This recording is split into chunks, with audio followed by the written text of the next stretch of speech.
Okay folks, welcome back. Today in the workshop we've got the Sengokaku Japanese maple. Pretty happy to see, I don't know if you can see it, but I'll zoom in on it here in a second, that this thread graft here has taken 100%. And the reason I know that is because the other side where it goes in the tree is dead.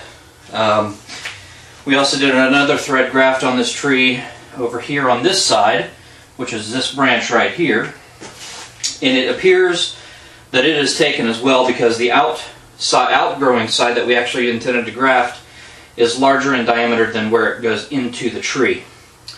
Also wanted to show you the wounds on this tree have closed up considerably. This one's got about one more season, it'll be completely covered.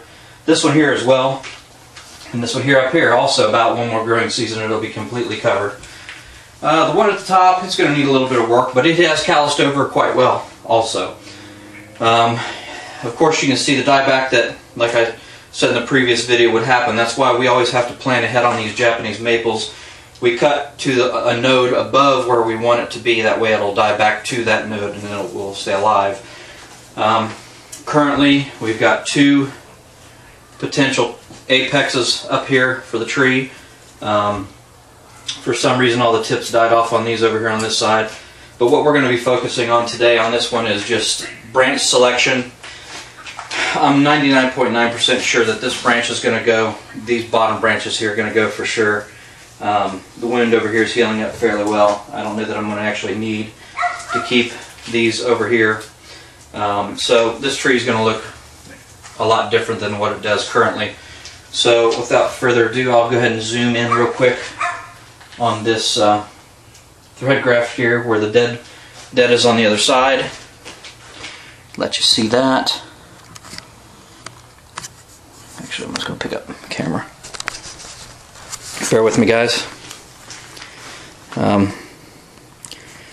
There's the branch that took, and this is completely dead over here on this side. Sorry. This is completely dead all the way through the curve back to here. So that's all dead. And where it goes through the tree, you can see it's smaller here than it is here, and that's where the graft is taken. And then the bottom one here as well. This side of the graft is larger than where it's coming through on this side. So we're going to go ahead and eliminate those two. We know that they've taken. And just real quick to recap on the wounds. That one's doing really well. These are doing phenomenal. There's one, there's another, and there's the third branch that we removed 2 growing seasons ago. So just goes to show that the proper techniques will give you excellent results.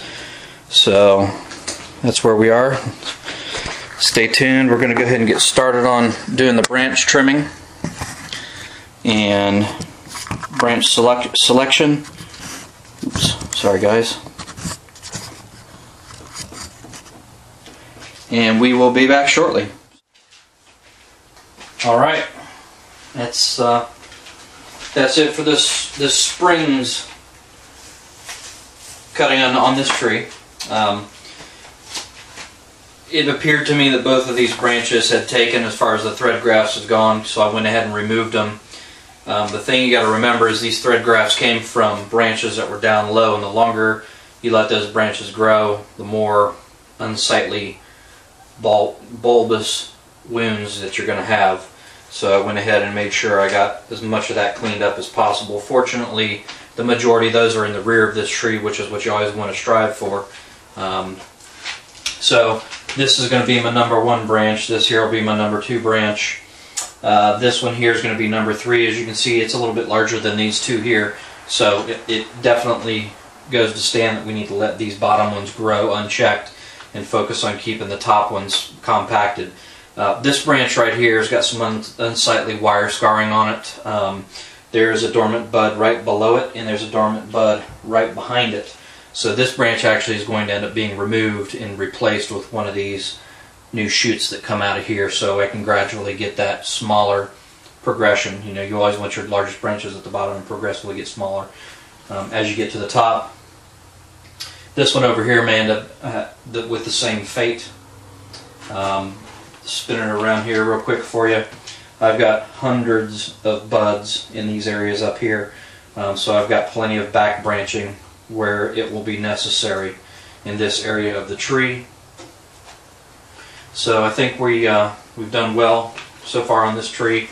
I went ahead and got the dead piece off of here. Still not sure which one of these two I'm going to use as the main apex. May actually be thinking about even switching over here to this side.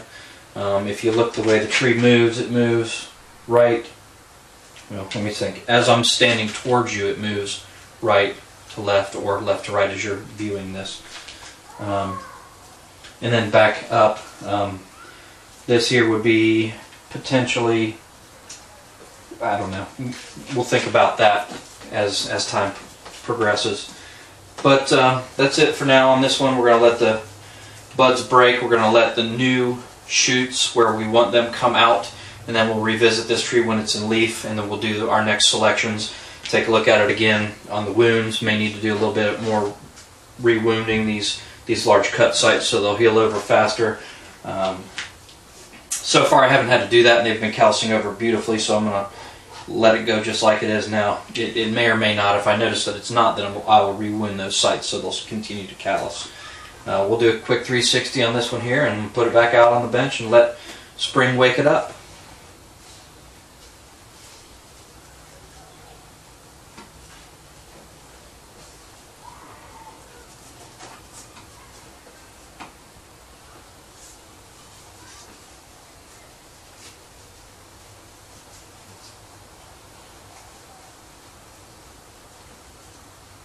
Thanks for watching. Thanks for your comments. If anybody has any additional information that they'd like on this tree, feel free to either comment below or send me a private message, and I'll be more than happy to answer any questions you have.